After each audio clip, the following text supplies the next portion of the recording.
열왕기 하 24, 25장 여호야김 시대에 바벨론의 왕 느부갓네살이 올라오매 여호야김이 3년간 섬기다가 돌아서 그를 배반하였더니 여호와께서 그의 종 선지자들을 통하여 하신 말씀과 같이 갈대아의 부대와 아람의 부대와 모압의 부대와 암몬 자손의 부대를 여호야김에게로 보내 유다를 쳐 멸하려 하시니 이 일이 유다에 임하니 곧 여호와의 말씀대로 그들을 자기 앞에서 물리치고자 하심이니 이는 므낫세에 지은 모든 죄 때문이며 또 그가 무죄한 자의 피를 흘려 그의 피가 예루살렘에 가득하게 하였음이라 여호와께서 사하시기를 즐겨하지 아니하시니라.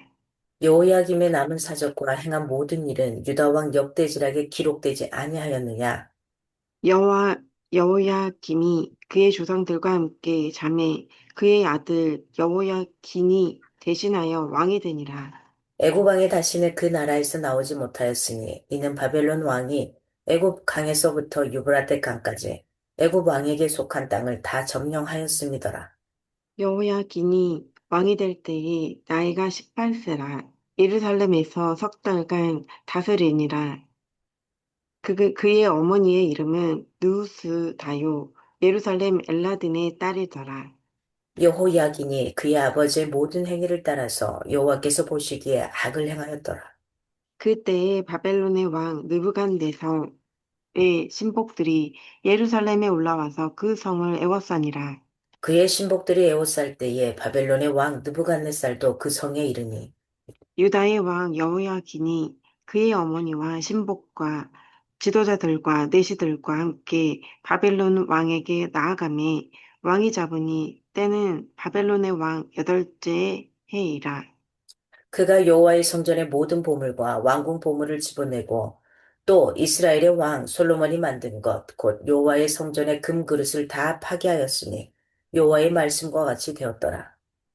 그가 또 예루살렘의 모든 백성과 모든 지도자와 모든 용사 10,000명과 모든 장인과 대장장이를 사로잡아 감에 비천한 자 외에는 그 땅에 남은 자가 없었더라. 그가 여호야긴을 바벨론으로 사로잡아가고 왕의 어머니와 왕의 아내들과 내시들과 나라의 권세 있는 자도 예루살렘에서 바벨론으로 사로잡아가고 또 용사 7,000명과 장인과 대장장이 1,000명 곧 용감하여 싸움을 할 만한 모든 자들을 바벨론 왕이 바벨론으로 사로잡아 가고 바벨론 왕이 또 여호야긴의 숙부 mat다니아를 대신하여 왕으로 삼고 그의 이름을 고쳐 시드기야라 하였더라. 시드기야가 왕이 될 때에 나이가 21세라 예루살렘에서 11년간 다스리니라. 그의 어머니의 이름은 하무다리요 림나인 에레미야의 딸이더라. 그가 여호야김의 모든 행위를 따라 여호와 보시기에 악을 행한지라. 여호와께서 예루살렘과 유다를 진노하심이 그들을 그 앞에서 쫓아내실 때까지 이르렀더라. 시드기야가 바벨론 왕을 배반하니라. 시드기야 제9년 열째 달 10일에 바벨론의 왕 느부갓네살이 그의 모든 군대를 거느리고 예루살렘을 치러 올라와서 그 성에 대하여 진을 치고 주위에 토성을 쌓으매 그 성이 시드기야 왕 제11년까지 포위되었더라. 그의 넷째 달 9일에 성중에 기근이 심하여 그 땅 백성의 양식이 떨어졌더라. 그 성벽이 파괴됨에 모든 군사가 밤중에 두 성벽 사이 왕의 동상 견문길로 도망하여 갈대아인들이 그 성을 에워싸었으므로 그가 아라바 길로 가더니 갈대아 군대가 그 왕을 뒤쫓아가서 여리고 평지에서 그를 따라잡음에 왕의 모든 군대가 그를 떠나 흩어진지라. 그들이 왕을 사로잡아 그를 리블라에 있는 바벨론 왕에게로 끌고 가매 그들이 그를 심문하니라.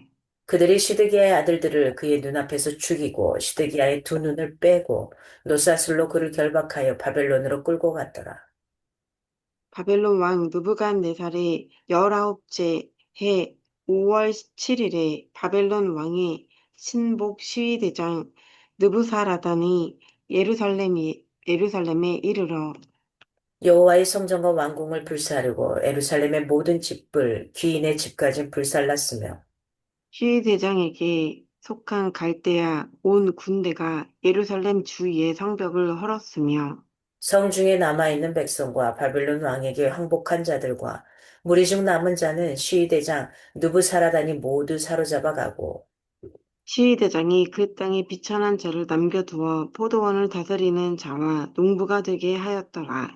갈대아 사람이 또 여호와의 성전의 두 녹기둥과 받침들과 여호와의 성전의 높바다를 깨뜨려 그 놋을 바벨론으로 가져가고 또 가마들과 부삽들과 부집개들과 숟가락들과 삼킬 때에 쓰는 모든 녹그릇을 다 가져갔으며 시대장이 또 불 옮기는 그릇들과 주발들 곧 금으로 만든 것이나 은으로 만든 것이나 모두 가져왔으며 또 솔로몬이 여호와의 성전을 위하여 만든 두 기둥과 한 바다와 받침들을 가져갔는데 이 모든 기구의 높은 무게를 헤아릴 수 없었으니 그 한 기둥은 높이가 18규빗이요 그 꼭대기에 높머리가 있어 높이가 3규빗이요 그 머리에 둘린 그물과 석류가 다 노시라 다른 기둥의 장식과 그물도 이와 같았더라.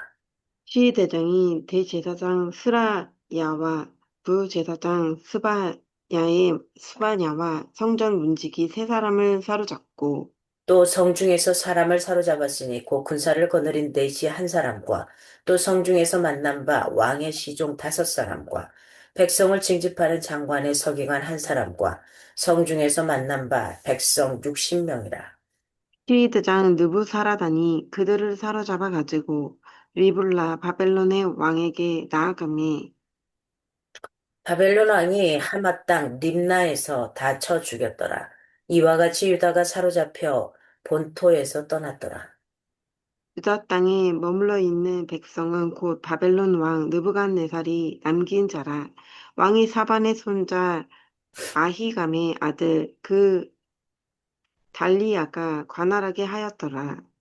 모든 군대 지휘관과 그를 따르는 자가 바벨론 왕이 그달리아를 지도자로 삼았다 함을 듣고 이에 느다니아의 아들 이스마엘과 가레아의 아들 요하난과 느도바 사람 다누멧의 아들 스라야와 마아가 사람의 아들 야사니야와 그를 따르는 사람 모두 미스바로 가서 그달리아에게 나아가매 그 달리아가 그들과 그를 따르는 군사들에게 맹세하여 이르되 너희는 갈대아인을 섬기기를 두려워하지 말고 이 땅에 사며 바벨론 왕을 섬기라. 그리하면 너희가 평안하리라 하니라. 7월에 왕족 엘리사마의 손자 느다니아의 아들 이스마엘이 부하 10명을 거느리고 와서 그달리아를 쳐서 죽이고 또 그와 함께 미스바에 있는 유다 사람과 갈대아 사람을 죽인지라. 노소를 막론하고 백성과 군대, 장관들이 다 일어나서 애굽으로 갔으니 이는 갈대아 사람을 두려워함이었더라. 유다의 왕 여호야긴이 사로잡혀 간 지 37년 곧 바벨론의 왕 에윌 무로닥이 즉위한 원년 12월 그달 27일에 유다의 왕 여호야긴을 옥에서 내놓아 그 머리를 들게 하고 그에게 좋게 말하고 그의 지위를 바벨론에 그와 함께 있는 모든 왕의 지위보다 높이고 그 죄수의 의복을 벗게 하고 그의 일평생에 항상 왕의 앞에서 양식을 먹게 하였고 그가 쓸 것은 날마다 왕에게서 받는 양이 있어서 종신토록 끊이지 아니하였더라. 아멘. 열왕기 하, 열왕기 서가 다 맞춰졌습니다. 그래서 오늘 유다의 마지막 세 왕에 대해서 이렇게 나옵니다. 24장에 여호야긴, 히스드기야 이렇게 나오죠. 그래서 여호야김 왕은 주전 608년에서 597년까지 이렇게 했었습니다. 그래서 23장 36절, 37절, 24장 1절에서 7절 이렇게 나오는데 유다 18대 여호야김 엘리야김 이거 11년을 통치합니다. 그래서 여호야김이 애굽을 의지한 대가는 하나님이 예고하신 대로 수치뿐으로 이렇게 나오지 않습니다. 이렇게 누구를 의지하느냐가 굉장히 중요한데 우리 살다 보면 힘 있는 자를 의지하려고 하거든요. 근데 그 사람도 그만큼 쓰다가 뭐 하다가 자기한테 필요한 만큼 하다가 가게 되는 이런 현상들이죠. 그리고 주전 597년에 여호야긴이 왕이 됩니다. 이름들이 뭐 옛날에 뭐 비슷하잖아요, 다들. 그래서 여기 여호야킨, 유다 19대 왕이 여호야킨은 3개월 동안 통치해, 3개월 동안. 3개월 통치하고 갑니다. 여호와 보시기에 악한 왕으로 평가가 됩니다. 그리고 24장 18절에서 20절, 25장 1절에서 7절에 나오는 시드기야 왕이 나옵니다. 시드기야 왕. 시드기야 왕은 주전 597년에서 586년까지 유다의 마지막 20대 왕 시드기야. 이 시드기야는 다른 말로도 마띠냐. 왕은 예루살렘에서 11년을 통치하게 되죠. 굉장히 파란만장한 유다의 345년에 거친 역사는 종말을 구하게 되죠, 이제. 그리고 에레미야와 에스겔 선지자들을 통해서 예고하신 하나님의 말씀이 성취됩니다. 그래서 지금 유태 민족들은 어때요? 계속 떠돌아다니고 있잖아요. 그렇죠? 계속 떠돌아다니고 있잖아요. 그래서 24장에서는 이겁니다. 스스로 자초한 심판을 보게 돼요, 스스로. 여호야긴과 신하들은 순순히 항복하고 성전과 왕궁의 보물을 다 내주게 되고요. 그건 이렇게 했던 이유는 뭐냐? 심판을 당한 건 뭐냐? 그 자초했기 때문이다. 이런 표현이 있어요. 자초했기 때문이다. 그가 스스로 자초했기 때문이다. 그들이. 그래서 심판을 면제받는 것이 은혜가 아니라 사실은 징계를 통해서 내가 정금과 같이 단련되는 것이 은혜라는 것을 우리가 좀 알아야 돼요. 그냥 무마하고 넘어가는 게, 야, 저 사람이 나를 분명히 내가 잘못한 거 아는데 그냥 넘어가네. 이게 아니라, 분명하게, 명확하게 알아가는 게 중요하다는 거. 그 옛날에 야곱의 후손들이 애굽으로 들어간 것은 축복이었어요. 근데 오늘날 바벨론으로 들어가는 것은 심판을 통한, 그 심판이지만 심판을 통한 회복의 걸음이라는 거. 그래서 이것을 두려워하지 않았으면 좋겠어요. 때로는 우리가 살아가다 보면 뒤죽박죽되고 뭔가 꼬이고 잘 되지 않을 때가 있지만 그 순간들을 통해서 내가 성장하고 또 한 단계 갈 수 있는 그리고 내 힘이 아니라 절대적인 자의 그 신의 영역을 이렇게 가져가는 거라는 걸 놓치지 않았으면 좋겠고요. 25장은 유다의 멸망과 한 줄기 소망을 보게 됩니다. 그래서 에루살렘 멸망에 이어서 여호와의 성전, 성읍이 파괴되고 그다음에 유다 백성들이 비참한 참상을 묘사하게 되고요. 예루살렘이 철저하게 함락되었음을 보여줍니다. 그다음에 이어서 성전의 기물들이 약탈당하게 되죠. 하나하나 다 뛰어가게 되죠. 그다음에 관료들이 처형되고 이런 장면들이 25장 전반부에 나왔던 부분이고요. 후반부에는 바벨론 느부갓네살 왕이 그다랴 이거 잔류 백성들을 관리할 총독으로 임명이 되죠. 하지만 암몬 왕의 사주를 받은 이스마엘이 자객 10명을 데리고 와서 그달랴의 총독을 살해하게 되고요. 갈대아 사람을 두려워하면서 애굽으로 피신을 하게 됩니다. 그때 에루살렘 선지자 애굽으로 가면서 어떻게 되죠? 재앙이 있을 것이라는 하나님의 말씀을 전하죠. 그렇지만 그들은 순종이 아니라 불순종. 그들은 불순종하고 남은 백성과 에루살렘 선지자를 데리고 애굽으로 내려가는 장면들이 주어집니다. 그래서 25장에 보면 심판 가운데 꺼지지 않는 소망의 불씨가 있다라는 것. 어, 우리가, 뭔가를 잘못했어요. 그리고, 저게, 감옥에 들어가는 경우는 뭐 하죠? 뭐 하려고? 그들의 삶을 다시 갱생시키려고. 이 땅에서 안 되니까. 이런 겁니다. 그래서 하나님이 없으면 모든 것이 있어도 사실은 유명무실하다는 것을 우리는 지금 구약의 역사를 통해서 계속 보게 되고요. 영원히 폐허인 채 누릴 수 있는 축복은 아무것도 없어요. 그렇잖아요. 내가 누릴 수 있는 게 뭐 있어요? 그러니까는 내가 아파서 다리가 아파서 이미 다리가 쓸 수 없을 정도가 되어버리면 그 전에 미리 자기가 제대로 고칠 수 있고 더 좋게 만들 수 있는데 그걸 하지 못하고 시기를 놓쳐버려서 다리를 도저히 쓰지 못하면 아무것도 갈 수가 없어요. 누군가의 도움이 없이는 갈 수도 없어요. 그래서 반드시 값은 지불해야 된다라는 거. 그래서 잡혀갈 때 잡혀가고 무너질 때 무너져야 한다는 거. 이게 차라리 은혜고 축복이라는 걸 잊지 않았으면 좋겠어요. 아, 내가 뭔가가 꼴고 잘못됐을 때, 아, 이게 좀 힘들어지고 이 시간이 나에게 필요한 거구나. 이걸 받아들이고 갈 수 있는 거. 다 끝난 줄 알았는데, 다시 하나님은 그 소망의 불씨를 살아나게 하셔요. 이게 그 불씨, 그 조그만한 거, 이거 하나만 꺼트리지 않으면 된다라는 것을 놓치지 않았으면 좋겠어요. 이렇게 우리가 열왕기서를 다 쭉 끝냈어요. 그래서 열왕기 하는 이겁니다. 뭘 생각해? 첫째는 누가 역사의 주인이냐. 이걸 우리가 봐야 돼요. 누가 역사의 주인이냐. 그리고 두 번째는 하나님은 과연 신뢰할 만하냐. 이게 보여지는 거야. 그래야지 내가 누구를 따라갈 것인가가 나올 거 아니야. 하나님은 과연 신뢰할 만하냐. 그리고 세 번째는 왜 왕이 아니고 선지자인가 하는 거죠. 왕이 아니라 선지자.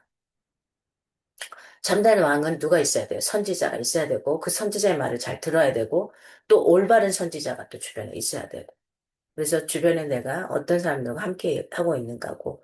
네 번째는 신자가 죄를 지어도 안전한가 하는 거죠. 이런 부분들을 지금 열왕기서에서는 계속 이야기를 하고 있습니다. 자격 없는 나한테 베푸시는 하나님의 은혜 앞에 우리가 좀 바짝 엎드리고, 나를 지으신 이도, 나를 부르신 이도, 나를 보내신 이도 하나님이다. 나의 나된 것은 오직 하나님의 은혜다. 라는 고린도전서 15장 10절의 말씀이 우리에게 있어졌으면 좋겠고요. 나의 모든 것이 그분의 은혜라면 우리의 모든 누추한 것들을 벗고 그분의 품으로 돌아가야 되지 않겠나. 이게 이제 열왕기 하에 우리가 지금까지 봤던 부분의 이야기들입니다. 그래서 역사의 주인은 누구인가, 어떻게 돌아가고 있는가, 이걸 좀 잘 쳐다보시기 바랍니다. 세계 돌아가는 게 트럼프가 잘 끌고 갈 것 같지만 트럼프가 주인이 될 수도 없고, 그다음에 우리나라의 대통령이 주인이 될 수도 없고, 그 어떤 누구의 수장도 주인이 돼서 갈 수가 없어요. 그 주인은 계속 바뀌는데 그게 어떻게 주인이 되겠어요? 그렇잖아요. 4년마다 5년마다 그 나라의 수장들이 바뀌는데 그게 주인이 될 수가 없잖아요. 그래서 이런 부분들을 한번 잘 생각하면서 오늘 하루 그리고 이번 주 잘 마무리하기를 바랍니다.